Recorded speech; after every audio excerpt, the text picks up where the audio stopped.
n'ilonu na fala gbagoro n'ilonu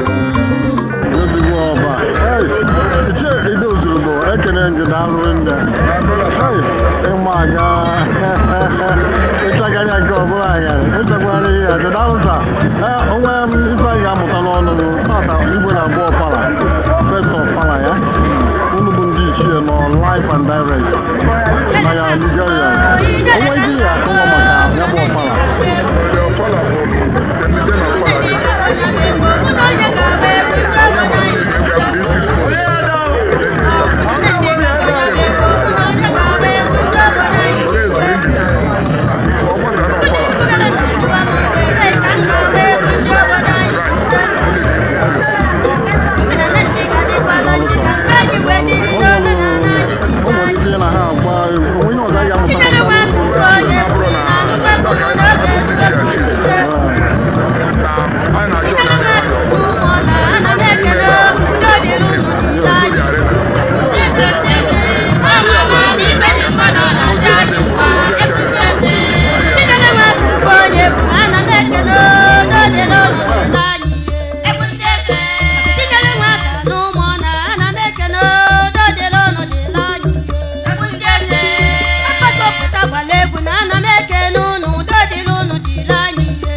enwekwa igwe na-anya bicycle.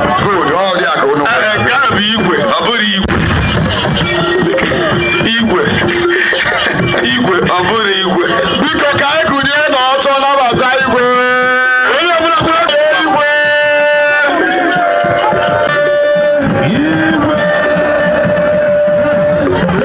ị ga-afụ the president na na ọba ya nọ n'ime ịgba ya na chief mmadụ ya biko onye ọbụla na one side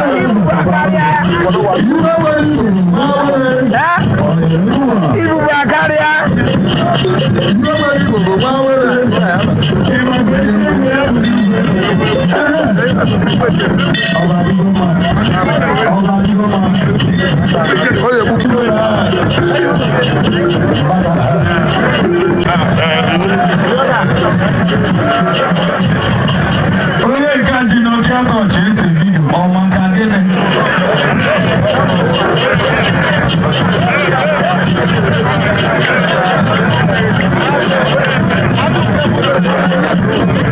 As you can see, the chairs are now retiring to their various stands. The chair are not here, they're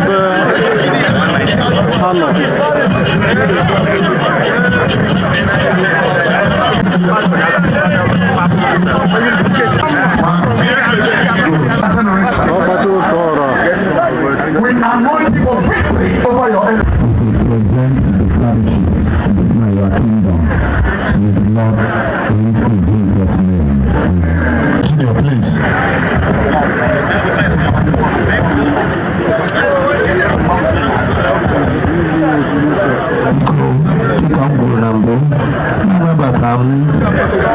His Royal Highness Igwe Gerald Mba Amaro Eze Nwanyere nke mbụ n'Ojoto Mike Ibu Ayabaye the Director General Greek to Greek movement for my president Director General you bow down to me.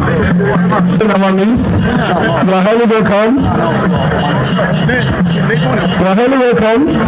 Chief Engineer Matthew Tonda. We also welcome High Chief Dennis. Please, you should not cover the stage, please. For the people taking coverage, you should give us some space. Let them come in so that they can have space to meet the king. Please go down. You can't engineer your highly welcome, sir.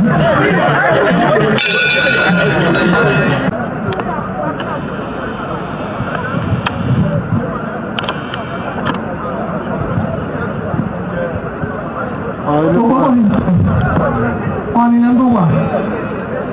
In your base, Sky George, he was in the Baby, no. Down, sir. Down. He will. Aka King. Nico, you may say. You may say, I should know.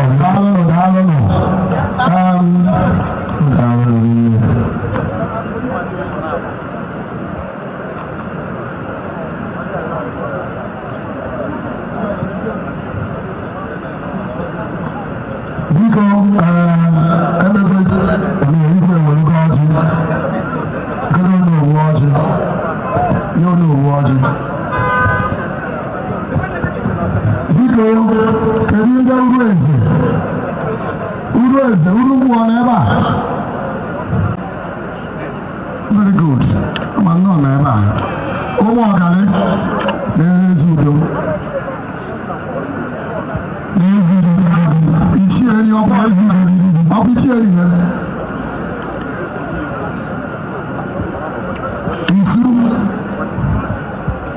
I'm only against Cameron with that car. This guy, but I'm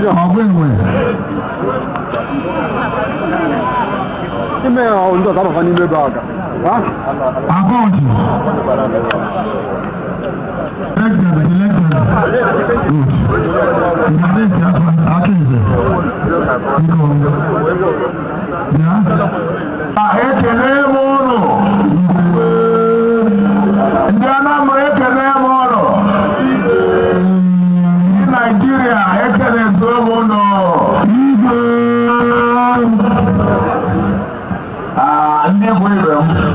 The kings here, the leads here, and the chief. My bosom friends from the Niger Delta, where I worked, spent the better part of my life.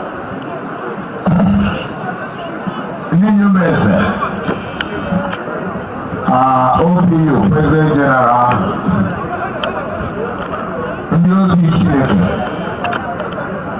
President General, Iyoba, Dade Soba, Umuadoba, Iyoba, Umukolobioba, Umuaka, Ekenemono, Kaidosiano.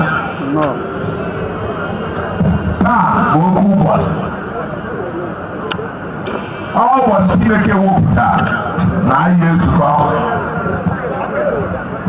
ka anyị wee nye Chineke ekele n'inyela anyị aka ewee rọpụta m dịka eze okpoko nke abụọ nke ọba. A na-ekele ọba niile na-asị ka adụsi anụ n'afọ Jizọs.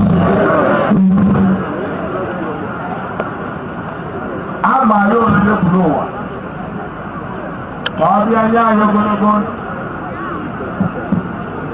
arụ ike,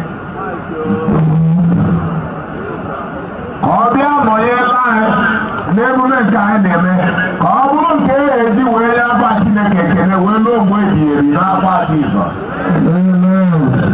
A na-asị na ije niile anyị na-eje ebe anyị abịa ije mmiri na anyị abịa ije ọkụ. Ụkwụ ọma niile onye ọbụla ji wee nata maka mmemme a, anyị mgbe anyị mesịrị ya anyị anakwaba anyị ichenye n'udo na ọṅụ na-enwere nsogbu ọbụla n'afọ Jizọs. Anọ m ebe a na-ekwubi okwu na-asị na nkụ anyị ji eko na ọya kwanara anyị n'iru ka anyị na-aga, anyị agaghị agachiri azụ.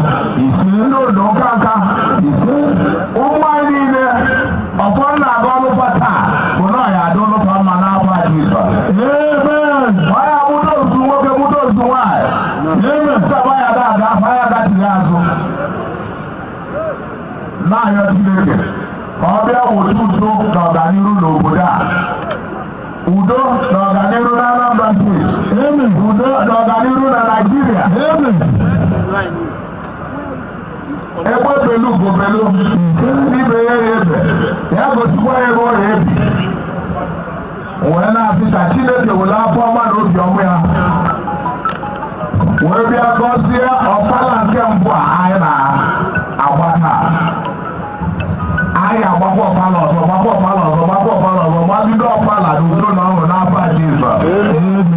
Were afọ ọma na obi ọma ya wee bịa gọzie ọjị a taa ya na mbụ ka anyị ata anyị iberibe site na Kraịst Jizọs bụ onye nwe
onye ọbụla bụ onye ọba nọ n'oche n'azụ ebe a n'ezi paak ndị anyị mere vat ihe ọbụla ga-aga village to village biko anyị na-arịọ nke a dịka arịrịọ ọ bụrụ na anyị na-esi ịmara ebe village gị na gaa ebe ahụ jee n'ọga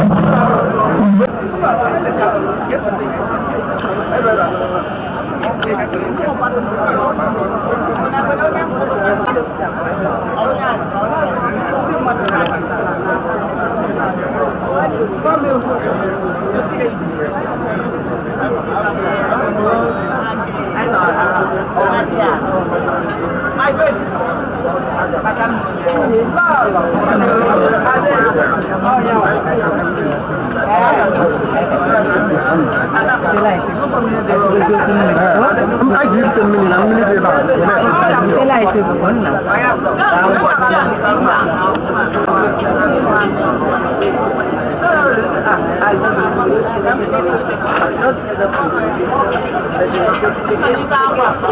The next thing I will address by the President General, Chief Tony Booker, is your phone. Address, please. I will cover you. Honorable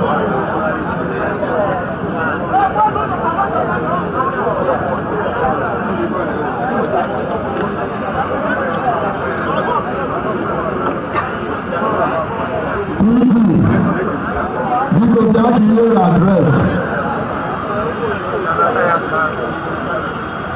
Sure. Desiree. Please, what we have now is the presentation of address by PG of a patriotic media.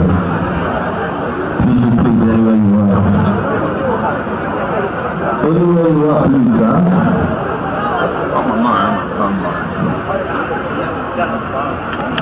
My PG, sir. Please. Call on Naka, call on Naka. My PG, sir.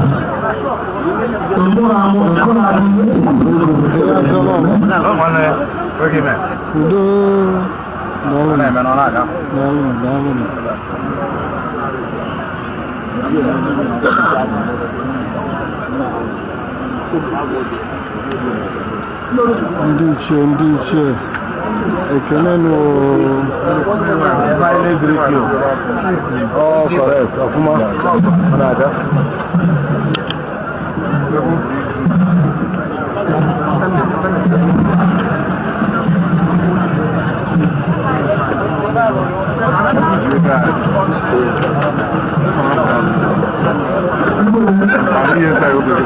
Welcome address by the President General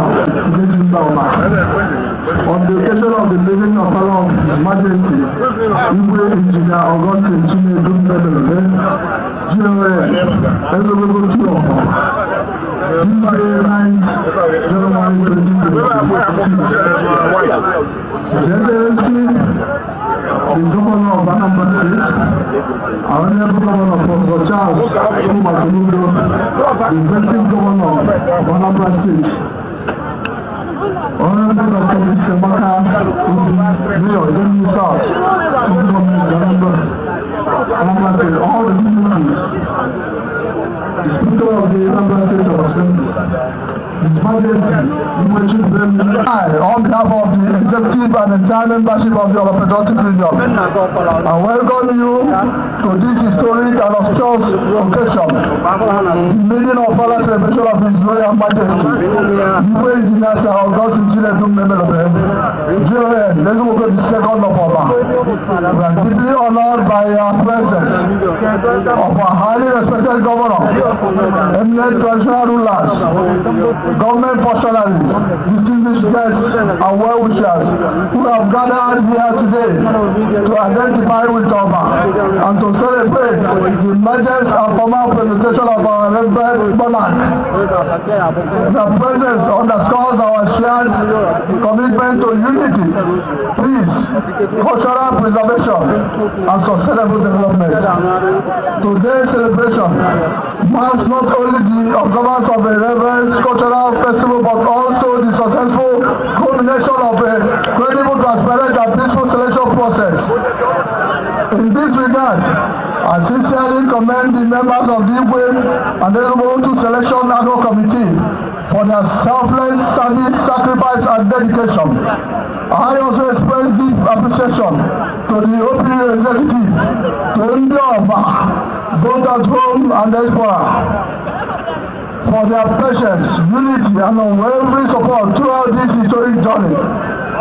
Your Royal Majesty, as you formally embark on this noble reign, we fervently pray that the Almighty God grants you more wisdom, sound health, divine strength to lead over into greater peace, unity, and prosperity. May our reign be distinguished by reconciliation, inclusiveness, justice, visionary leadership that will harness the collective strength of our people for sustainable development, which are forthcoming. It is our firm belief that under your leadership, Oba will continue to develop, Oba will continue to witness remarkable growth in harmony, infrastructural development, human capital advancement, and cultural pride. The Oba Patriotic Union pledges its continuous support and cooperation with the traditional institution in the collective pursuit of progress and security for our beloved town. Once again, Your Royal Majesty, we warmly welcome you to the throne and to this historic meeting of our celebration.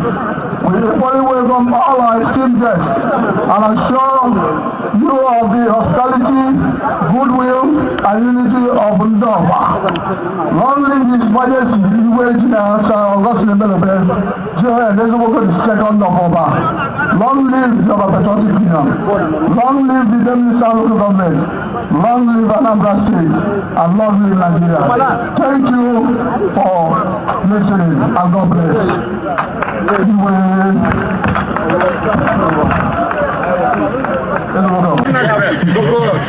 I will see that people.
Everybody is here. My wife, my beautiful children, my brothers and sisters, my associates, my business partners are here to witness this great day.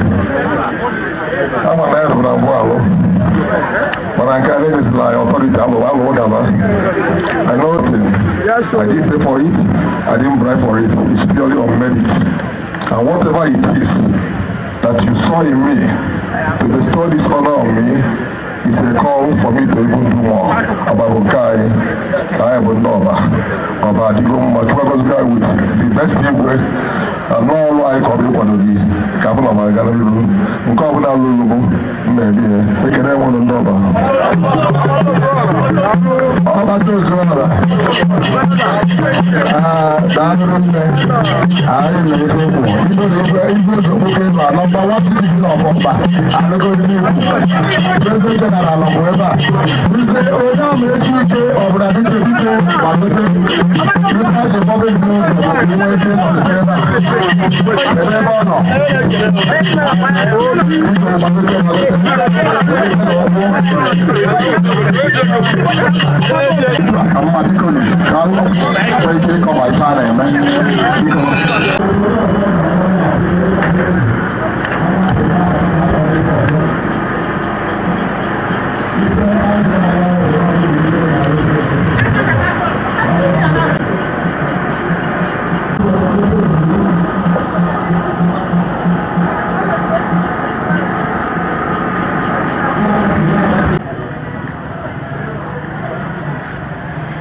Number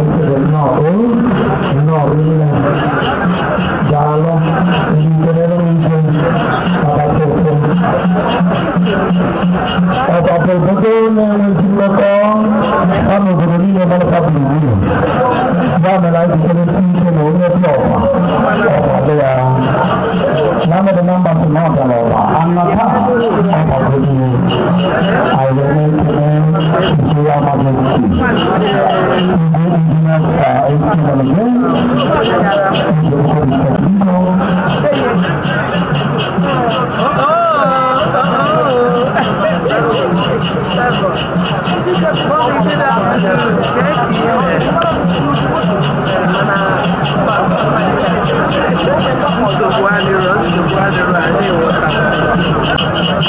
I firmly upscale that position of empowerment. I shall address. I shall address. Before I name it, I'm in the solo. The planning committee for the Silofuma. Can we make for one idea?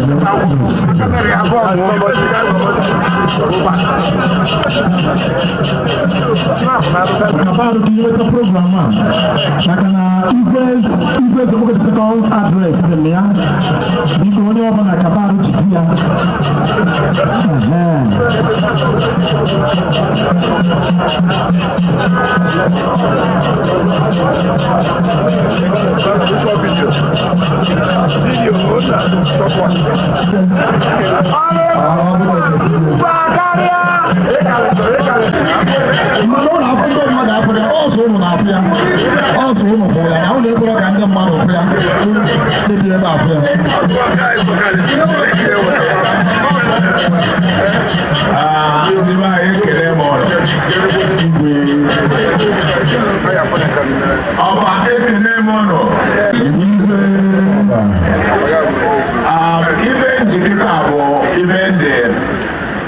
His Majesty of Engineer Augustus C.M.Elome Ezeogboko II of Oba address during the Maiden of Hala Festival 2026.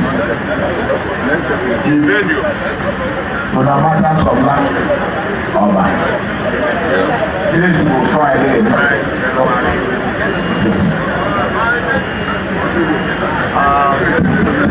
I'll summarize.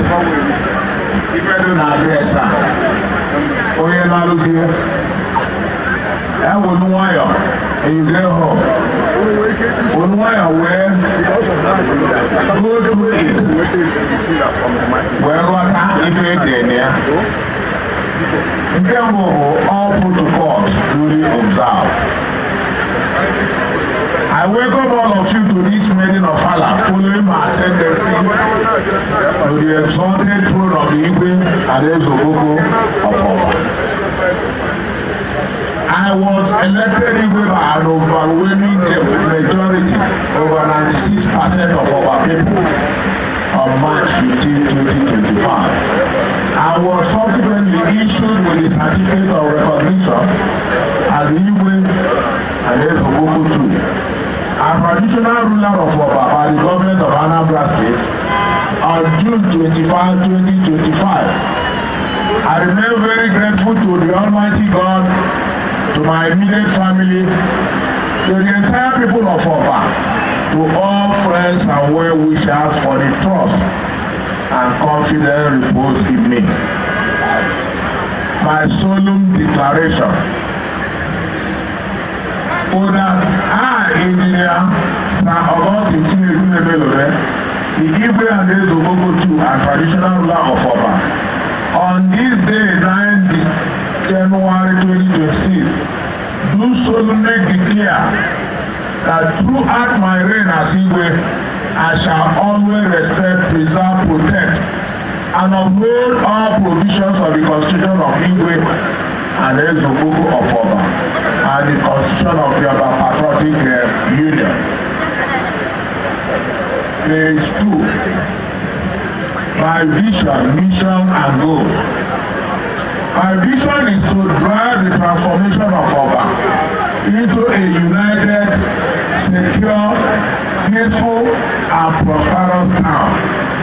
My mission is to leverage the vast human and material resources of Oba to build a transformational platform to enable all Oba citizens aspire to their highest enduring synergy with the Oba Patriotic Union and other stakeholders to achieve set goals.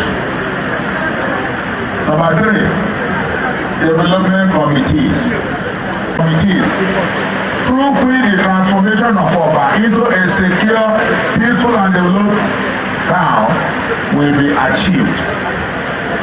We will oversee these committees through coordinating the chiefs and chiefs who will be appointed soon by the council to act as the overseers of the board.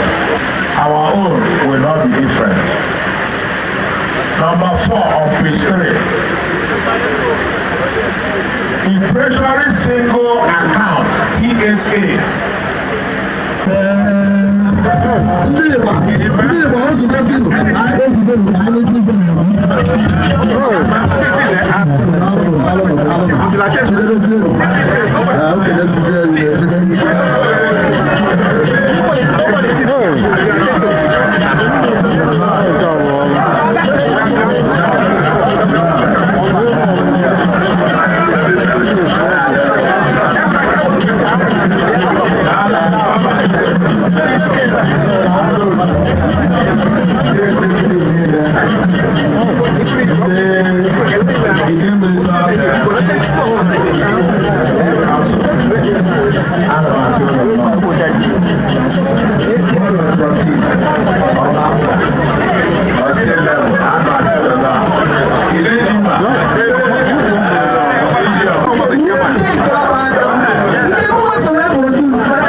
Bwana na-akpọrọ vileji ọgbagote ebe a malụkwa n'oge echi ya azụ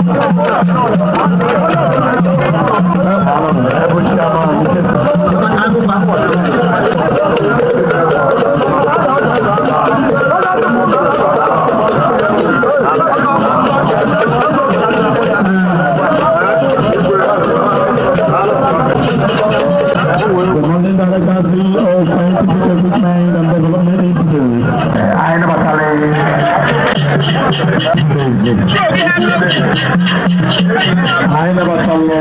biko anyị kwuru anyị n'iji ọzi okwu mmejọ n'iru igwe batrọpụ anyị gaji bịa na mmadụ erika ka onye owu ọ bụrụ ka ọdụ mma ka anyị na-eme ụkọchukwu ekwuru okwu otu a ma na anyị ama nna and chiefs. Thank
you.